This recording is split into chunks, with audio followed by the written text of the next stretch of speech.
guys ready for some more crippling depression? Is that what you want? No? Too bad. That's what we're doing today.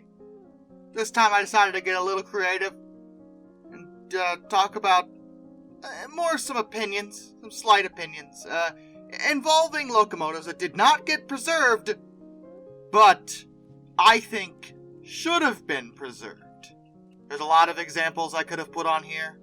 Plenty of options. I'm sure you will have your own opinions down in the comments. You may have even written a comment already, in which case, excuse me, I am not finished. I haven't even started yet. These are 5 types of locomotives that I think should have been preserved.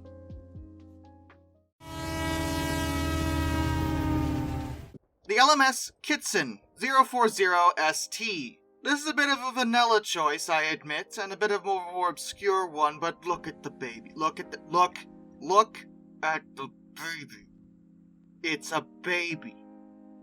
It's a little baby saddle tank. It's adorable. And they were designed for light shunting. Originally designed and built by Kitson & Company of Leeds to the London, Midland and Scottish Railway's specification in 1932.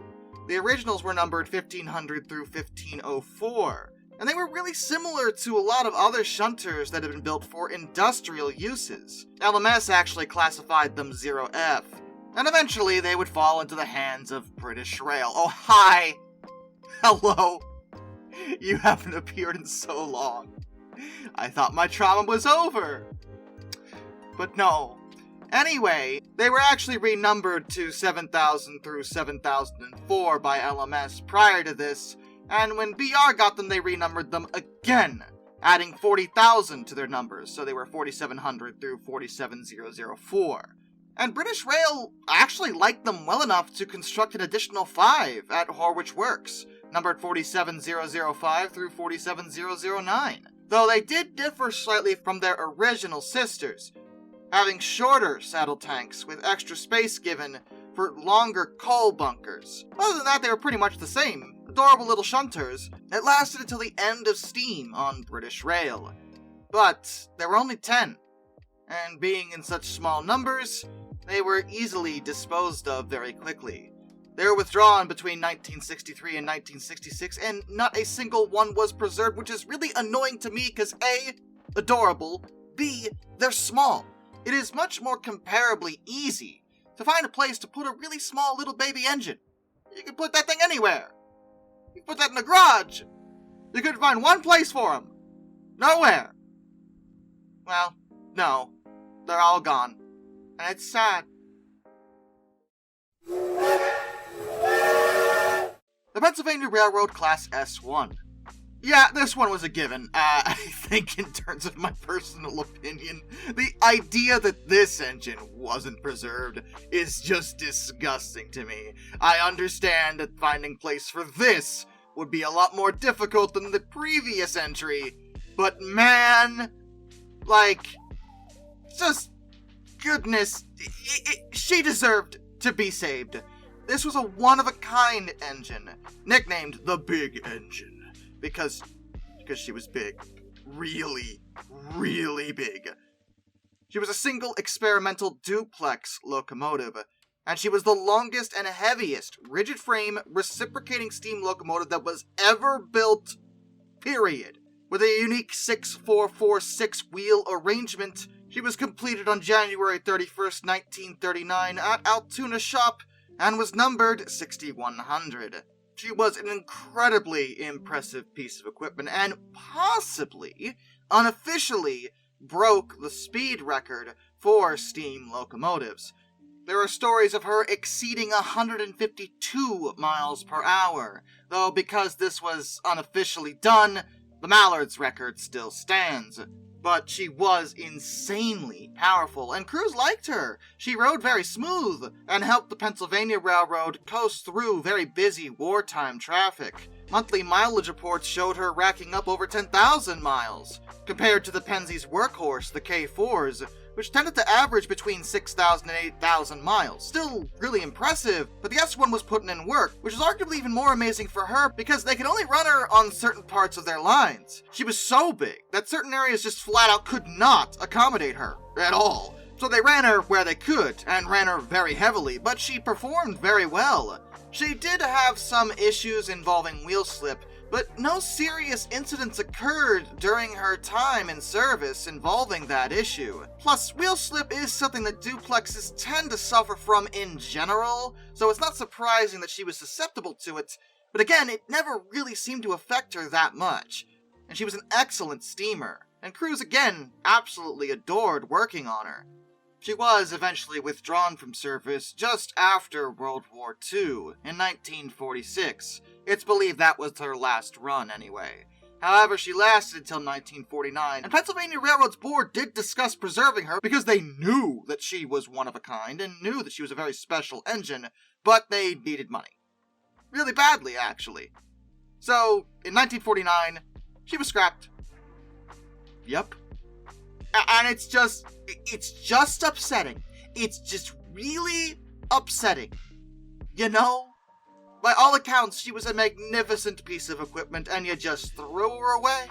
I know business is got a business, but guys! You couldn't have saved her! Please! I'm begging into the past from the future. I know I won't get an answer. But I wish I would.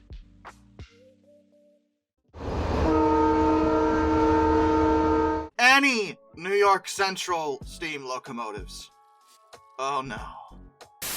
We can't have any of those dastardly steam engines running around here ever again. Boss, we can save one.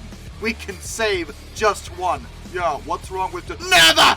We must destroy all those steam engines! Yeah, you guys probably saw this coming. New York Central was pretty notorious for not saving a lot of their engines. Two of the Mohawks did survive, one by sheer luck, and the other was presented by Alfred E. Perlman to a museum, so that was nice, but in particular, the Hudsons and the Niagaras still make the average rail fan seethe with the knowledge that not a single one was actually saved. At all. At any point. The Niagaras are sometimes considered one of the greatest steam locomotives ever made, so you'd think they would have saved one. No, they're all gone. And the Hudsons were very famous, running the railway's premier passenger trains for many years. You'd think, again, they would have saved what? No, they're all gone. Forever. And why? Because New York Central needed money. It was a business decision, and I get it, I do. But boy howdy, is that frustrating. I have received comments saying, well, actually, some Hudsons did survive. No, they didn't. Stop saying that. What you are referring to is a single converted tender from a J1D, numbered 5313, which is preserved at Steamtown in Scranton, Pennsylvania, yes, but that is a tender, not the engine. That is not helping at all. So yeah, neither the Hudsons nor the Niagaras were able to be saved in any way because the company needed money at the time. How can we expect to have a future if we aren't willing to make sacrifices? Boss, it's just one steam engine. That is all we're asking of you. Never! Every single last steam locomotive must be scrapped so we can get those massive amounts of dollars. Surely we can afford to save one. And are you two going to work for free then? Who do you think signs your paychecks? Okay, I understand that, but I'm just saying we can afford to— We can't. We can't afford it. The trucks and the airplanes, they're coming for us. They're coming for our traffic. And the steam engines, they're in on it. I don't think they're in on it, but I understand that there's an issue involving economic shifting and perhaps a market variation. So you do understand that the steam engines want us to fail! And for that, they must die. I don't know why we even bother talking to him. I don't even know how I still have a job! More Lima-built diesel locomotives. This is another vague entry, but, there aren't that many Lima-built diesels left. Like, at all. Part of the problem is that Lima showed up so late to diesel production that they really never had any piece of the market at all. So very few of their diesels actually got built in the first place. For example, the Lima Hamilton 2500 horsepower transfer locomotives are all gone. Some sources point out that the Baldwin-built DT66 2000s are around, and they are similar, and that's true, but they're not the Limas.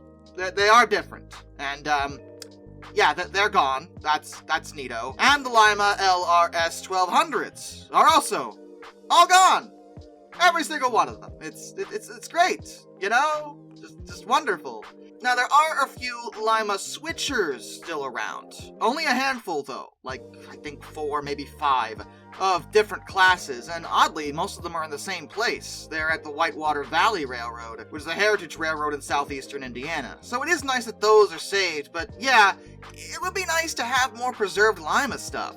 Lima had very interesting diesels that were arguably pretty decent, and they just didn't get saved. It's just unfortunate.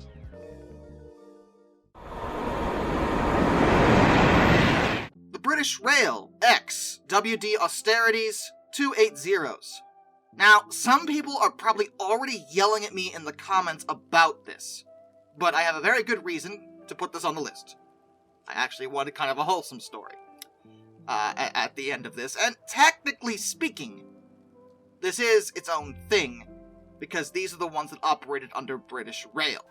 This particular class of locomotives was part of the WD Austerities, 280s that had been constructed by the War Department during World War II, to help move around the outrageous increase in war traffic between 1943 and 1945.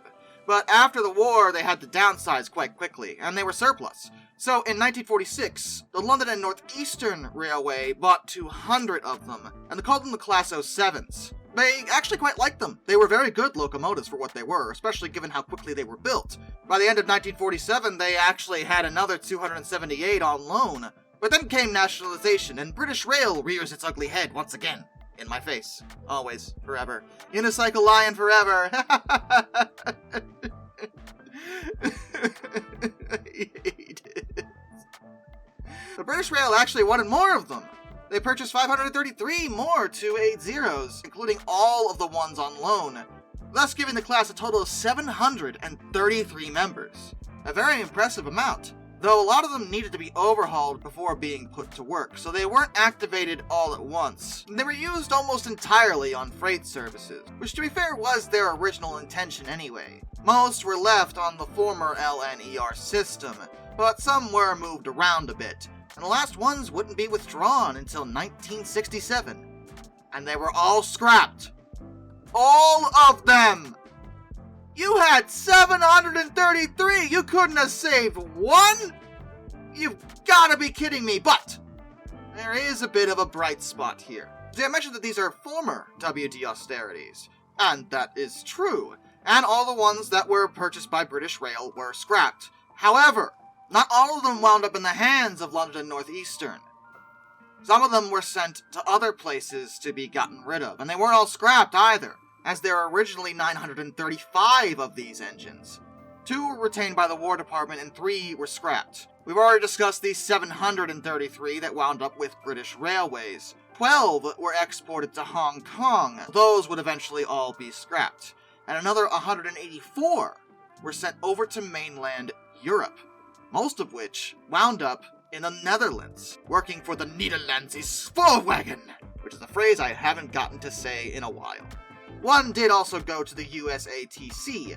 However, all of these wound up being destroyed, except one.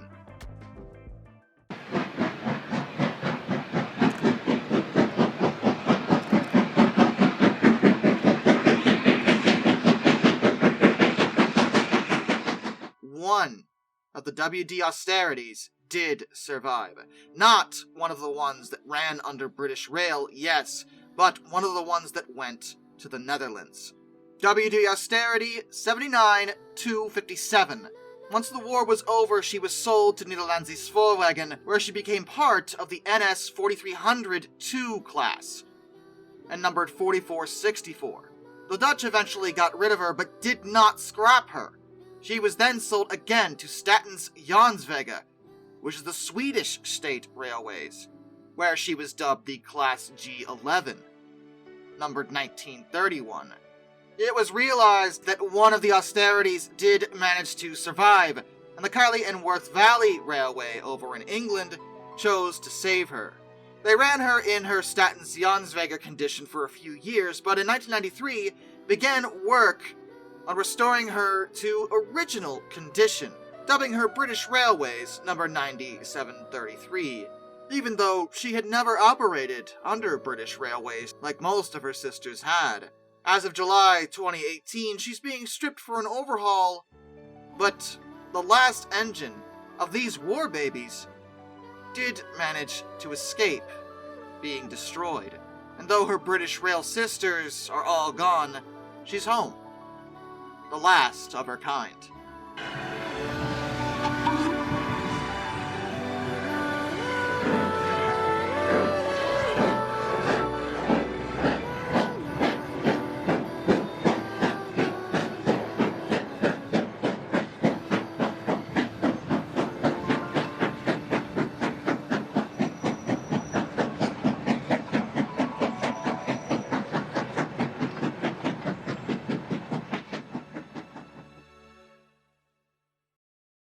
Also, seriously, you had 733. You couldn't have saved one. You couldn't save one.